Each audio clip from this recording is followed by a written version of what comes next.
Show இது என்னது dance மாரத்தானை பற்றி இன்றைக்கி பேச போகிறோம்.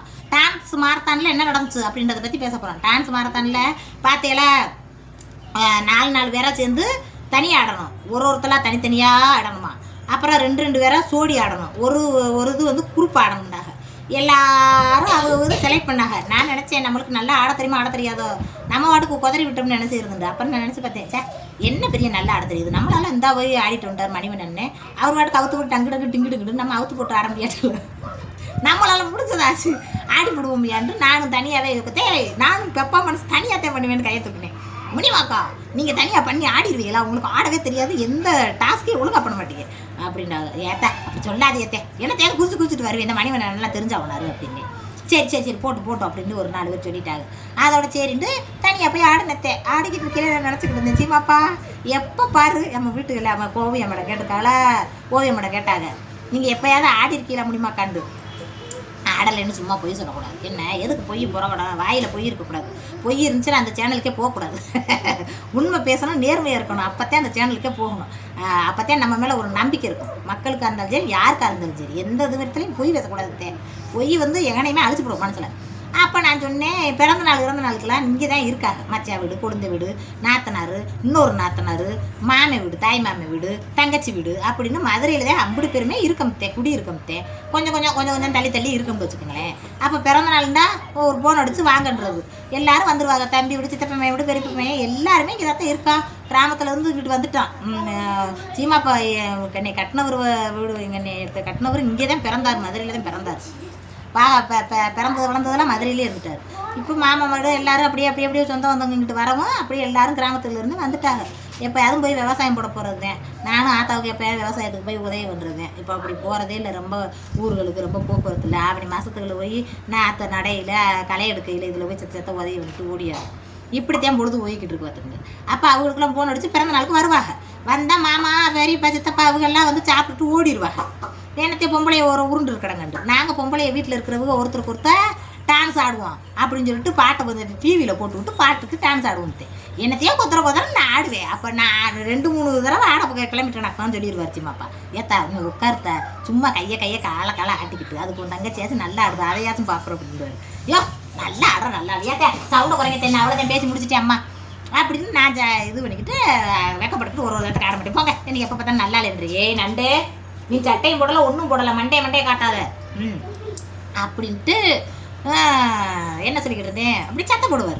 அதனாலேயும் வெக்கப்பட்டு ஆட மாட்டேன். தங்கச்சி தான் ஆடிட்டு கிடக்கும். ஆனாலும் ஒரு இடத்துக்கு இருக்கு மாதிரி குதிச்சு விட்டுருவேன். இந்த காற்று வேற எதுக்கு இப்படி அடிக்குது, ஆடி காற்று மாதிரியே அடிக்குது.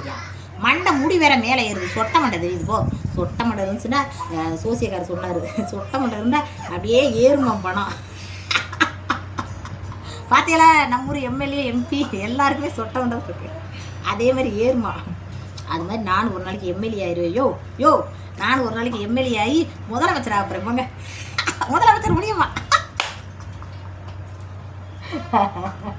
யாராவது கமெண்ட் பண்ணி வச்சுருந்தாங்க, நீ ஸ்டைல் பண்ணுறதெல்லாம் கண்ணாடி போட்டுக்கிட்டு பைக் ஓட்டியிருப்பேன். அப்போ சொல்லியிருப்பாங்க, நீங்கள் நீனு பைக் ஓட்டுறதுல பரவாயில்ல, ஆனால் ஸ்டைல் பண்ணுறவாரு அதை மட்டும் என்னால் தாங்க முடியலன்ட்டு.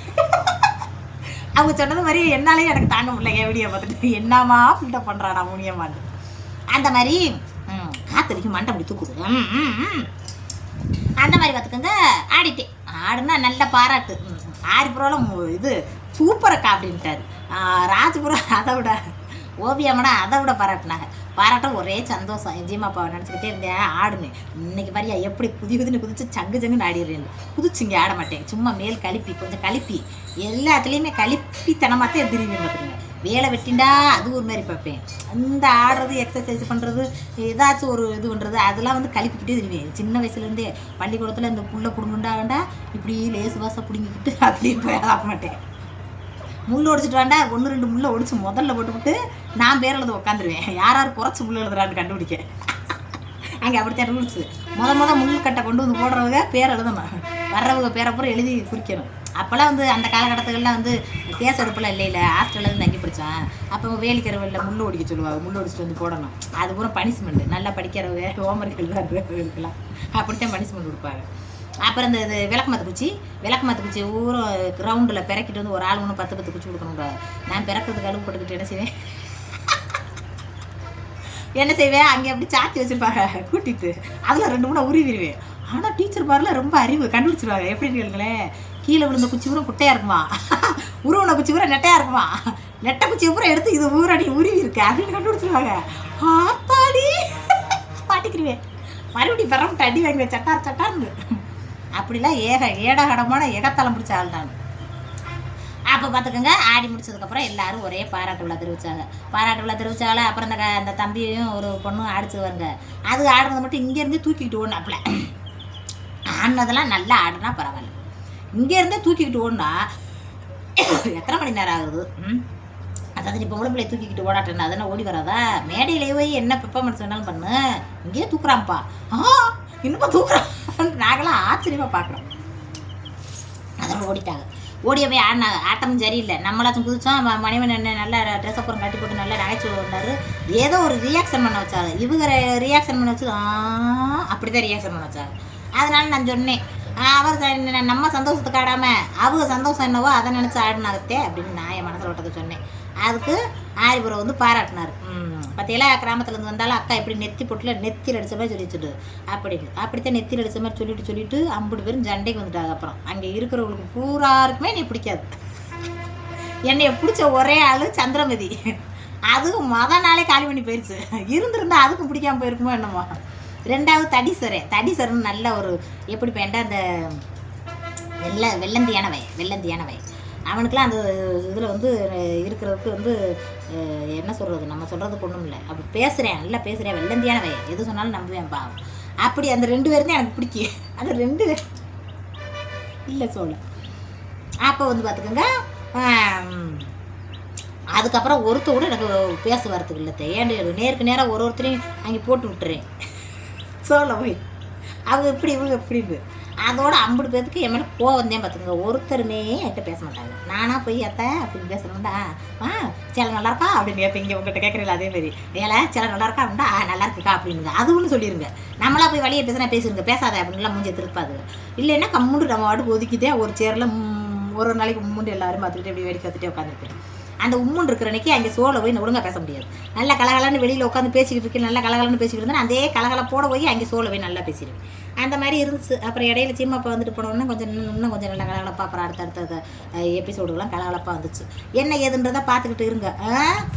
இதே மாதிரி டான்ஸ் மாரத்தான்லாம் நடந்தது. அன்றைக்கி ஒருத்தவங்களுக்கு ரெட் கலர் ஸ்டார் குத்துனாங்க. இனிமேல் ஒவ்வொரு நாளும் ஒவ்வொரு எபிசோடையும் பற்றி எபிசோடு வந்ததுக்கப்புறம் உங்கள்கிட்ட பேசி ரிவ்யூ பண்ண போகிறேன். ஆமாம், இன்னும் யாரோ ரிவ்யூ பண்ணிட்டு கிடக்காக. நம்ம காமன் மேன் ஷோவில் கலந்தவங்க நம்ம ரிவ்யூ பண்ணக்கூடாதா? என்னத்தே கற்பனையாக பேசிக்கிட்டு இந்த அப்படியாக்கும் இப்படியாக்குன்னு கற்பனை உலகத்தில் வாழ்ந்துக்கிட்டு இருக்காங்க. அவங்க கற்பனையெல்லாம் பேசிட்டு கிடக்கட்டும்னு நம்ம ரிவ்யூ பண்ணணும்னு ரிவ்யூ பண்ணிக்கிட்டு இருக்கேன். இனிமேல் ஒவ்வொரு நாளும் ஷோ முடிஞ்சதுக்கப்புறம் என்ன நடந்துச்சுன்றதை நல்ல விவரமாக அந்த நடந்த கதையெல்லாம் உங்களுக்கு ரிவ்யூ பண்ணி சொல்கிறேன். சரிங்களா? இன்றைக்கி நேற்று நடந்தது மாரத்தான், டான்ஸ் மாரத்தான் தானே. சரி, நேற்று நடந்தது டான்ஸ் மாரத்தான் நடந்தது.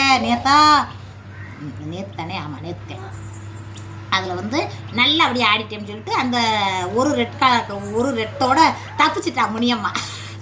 அப்புறம் என்னென்ன நடந்துச்சுன்னு அடுத்தடுத்த ஷோக்களில் பார்ப்போம். இன்னைக்கு நடக்கிற ஷோவை இன்றைக்கி பாருங்கள், நாளைக்கு சொல்கிற விவரத்தை. சரியாத்தே? இப்படித்தான் போய்கிட்டு இருக்கு. எல்லோரும் லைக் போடுங்க, கைப்பை அமுக்குங்க. லைக் போட்டு கமாண்ட் பாக்ஸில் கமாண்டை சொல்லுங்கத்தே, எப்படி அன்னைக்கு ஏது ஆடுனேன்ட்டு.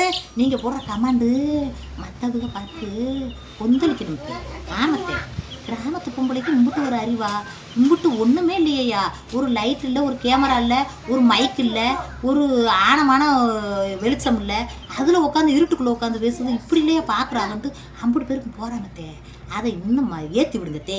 நீங்கள் கிராமத்து பொண்ணுக்கு இப்போ கிராமத்து பொண்ணு நகரத்துக்காரவங்க ரொம்ப பிரபலமானவங்க, ரொம்ப பில்டப்பாக வந்து இதில் பேசினாத்தே மக்கள் பார்ப்பாங்கன்னு இல்லத்தே. எளிமையும் யதார்த்தத்தையும் நம்புகிற மக்கள் தான் அதிக பேர். எளிமையும் யதார்த்தத்தையும் நம்புகிற மக்கள் அதிக பேர். அதனால் எளிமையான அந்த முனியம்மாவுக்கு கமாண்டு பண்ணுங்க. நீங்கள் ஓடுற கமாண்டை பூரா பார்த்துக்கிட்டு 50 பேரும் ஆச்சரியப்பட்டு நிற்கணும். ஆமாம், உலகத்தில் எப்படிலாம் வாழலாம், எப்படி வாழலாம் அப்படின்ட்டு வாழக்கூடாது. இப்படி இருந்தால் தான் இப்படியான பாராட்டுகளும் இப்படியான கமாண்டுகளும் கிடைக்கும்ன்றத ஒரு எடுத்துக்காட்டாக இருக்கணும் மித்தே.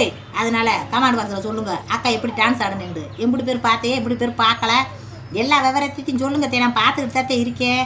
பூராத்துக்கு காட்டு கொடுக்க முடியலத்தே. கையை வலி வேற மறுபடியும் ஊற்றிக்கிட்டு இந்த முட்டு வலி. சமசா படவும் சமசா வடியை போட்டுக்கிட்டா யாரது பழைய வடின்றது? இந்த வாருமே இப்படித்தான் பேச சனங்க இருக்குகளே. என்னத்தை சொல்கிறது? இந்த கோழிக்குச்சி வேற ஓட உடனே கட்டி நீனும் ஃபேமஸ் ஆகிக்கிட்டு இருக்க. முனியமத்தை காட்டுறது எல்லாம் ஃபேமஸ் ஆகிக்கிட்டு இருக்கு. என்னமோ முருகா அப்படியே நல்லபடியாக கொண்டுட்டு போ முருகா. மேடு பல்ல வந்துச்சுன்னா மேடு இருக்குது பல்ல இருக்குன்னு வழிகாட்டுங்க முருகா. என் கூடயே வந்து முக்கியமாக வாய்க்கு வழிகாட்டுங்க முருகா. எதை பேசணும் எதை பேசக்கூடாது அப்படின்றத வாயில் நாக்கில் எழுதி விடுங்க முருகா. ஆனால் ஒன்றுத்தே எனக்கு உண்மையிலே விவரம் தெரியாமத்தே அந்த ஷோக்கு போனேன், காமன் மேன் ஷோக்கு. அங்கேருந்து நிறைய பாடங்களை கற்றுக்கிட்டேன். அதே சமயம் வெளியில் வந்தும் எந்த மாதிரி விமர்சனங்கள் வரும், எந்த மாதிரி பேச்சுகள் நம்மளை பேசுவாங்க, இதையும் கற்றுக்கிட்டேன். எந்த மாதிரி நம்ம மனசை திடப்படுத்தணும், எந்த மாதிரி புல்லிங் பண்ணால் நம்ம வந்து அதில் ஸ்ட்ராங்காக இருந்து அதில் ஜெயிக்கணும் அப்படின்றத உண்மையிலே கற்றுக்கிட்டேன். ஒரு காமன் மேன் ஷோன்றது அவங்களுடைய சம்பாத்தியத்துக்காக பண்ணாங்க அப்படின்னு நினைக்கக்கூடாது. நம்மளை வந்து அவங்க வந்து செதுக்கி அனுப்புகிறாங்க. எந்த மாதிரி சூழ்நிலைகள் வரும், எப்படி சூழ்நிலையெல்லாம் வரும்ன்றத நான் அங்கேயே தெரிஞ்சுக்கிட்டேன். அந்த ஷோவில் போய் கலந்துக்கிறேன் பாருங்கள், அங்கேயே தெரிஞ்சுக்கிட்டேன். எப்படிலாம் நம்மளை அட்டாக் பண்ணுவாங்க, எப்படிலாம் நம்ம பேசினா எதெல்லாம் நம்மளுக்கு எதிராக திரும்புது அப்படின்றத அங்கேயே நல்லா தெரிஞ்சுக்கிட்டேன். அதனால் நல்லபடியாக நான் இருக்கணும் முனியம்மா அப்படின்னு எல்லாரும் வாழ்த்துங்க. என்ன நடந்தாலும் சரி, கடவுள் விட்ட வழி நம்மளுக்கு என்ன இது பண்ணட்டும், பண்ணலைன்னாலும் நம்ம வாட்டுக்கு படையை போட்டு வடையில் என்ன நடந்துச்சு, நாளைக்கு சந்தையில் என்ன நடந்துச்சு, என் ரோட்டில் என்ன நடந்துச்சு, மாமியார் வீட்டில் என்ன நடந்துச்சு, நாத்தனார் வீட்டில் என்ன நடந்துச்சு, கல்யாணம் என்ன, காட்சி என்ன, இதை போட்டு உங்கள்கிட்ட பேசிக்கிட்டு நான் பாட்டுக்கு ஓடிடுவேன் சந்தோஷமாக. வாழ்க்கையில் நம்ம எல்லாத்தையும் முயற்சி பண்ணி பார்க்கணும். அதை நடத்தாரது இறைவன் கையிலேருந்து இறைவன்கிட்ட விட்டுட்டு ஓடிடணும். இதில் நிதானமாக பேசுறது வைக்கிறது இதுகளை மட்டும் நிதானமாக பேசிக்கிறேன். அதுக்கு மட்டும் கடவுள் முருகன் எனக்கு துணை நிற்கணும். வேறு யாரையும் நான் நம்ப முடியாது. கடவுளைத்தான் நான் நம்பணும். என் மனசுக்கு என் மனச்சாட்சிக்கு நான் நல்ல மனுஷியாக இருந்துச்சுட்டா கடவுள் எனக்கு வழிவிட்டு அந்த முருகன் அருளால் நல்லபடியாக இருப்பேன். உங்களுடைய வாழ்த்தால் நீங்கள் வாழ்த்துறையே எத்தனையோ லட்சம் மக்கள் வாழ்த்துறையை நல்லா இருப்பானுமதிண்டு மனசார வாழ்த்துறையே அந்த வாழ்த்துப்படி நல்லா இருப்பேன். எல்லோரும் லைக் போடுங்க, கைப்பு அமுக்குனத்தே நிறைய பேத்துக்கு போகுமா. நிறைய பேத்துக்கு போச்சுன்னா என்னைய மாதிரி முனிமா மாதிரி இப்போ இருக்கிற ஒரு பாமரமான பொண்ணு கூட வாழ்க்கையில் முன்னேறிடலாம் அப்படின்றதுக்கு ஒரு எடுத்துக்காட்டாக இருக்குண்டா. வாழ்க்கையில் முன்னேறலான்னா காசு பணம் சம்பாரித்து முன்னேறது மட்டும் முன்னேற்றம் கிடையாது. வாழ்க்கையை சந்தோஷமாக கொண்டு வரதே பெரிய முன்னேற்றம். அந்த வகையில் நான் பெரிய கோடீஸ்வரி தான். என்ன காசு பணம் கொட்டி கிடக்கணுன்ற அவசியம் இல்லத்தே. நம்ம வாழ்க்கையில் புருஷன் பிள்ளை குடும்பம் அதோட சந்தோஷமாக இருக்கும் பாருங்கள். அந்த சந்தோஷத்தை கோடி பணம் கொட்டி கொடுத்தாலும் வாங்க முடியாது. அந்த சந்தோஷத்துக்கு எடுத்துக்காட்டால் எல்லா மக்களும் பார்த்து நல்லபடியாக குடும்பத்தை கொண்டுக்கிட்டு போகணும். அதுதான் என்னோடய குறிக்கோள். எல்லா மக்களும் எல்லா விதமான விஷயங்களும் இந்த யூடியூப்புக்குள்ளே இருக்குது. அதில் இந்த முனிமா பேசுகிற பேச்சுக்களும் மக்களுக்கு போய் சேர்ந்து அடையணும்னு கைப்புப்பட்டேன். நமக்குங்கடா போயிட்டு வரட்டுமா. லைக் போடுங்க 12 நிமிஷம் ஆச்சு. நாக்கில் வறண்டு வச்சு தண்ணி குடிக்கிறியாத்தே பூஜா அப்படி தண்ணி கொண்டு பார்த்தா லைக் போடுங்கடா.